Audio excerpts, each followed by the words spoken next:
Hello guys and welcome back. So in this tutorial I'm going to tell you how you can check your YouTube watch history.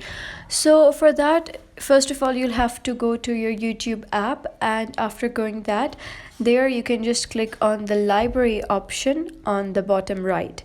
So just click on that.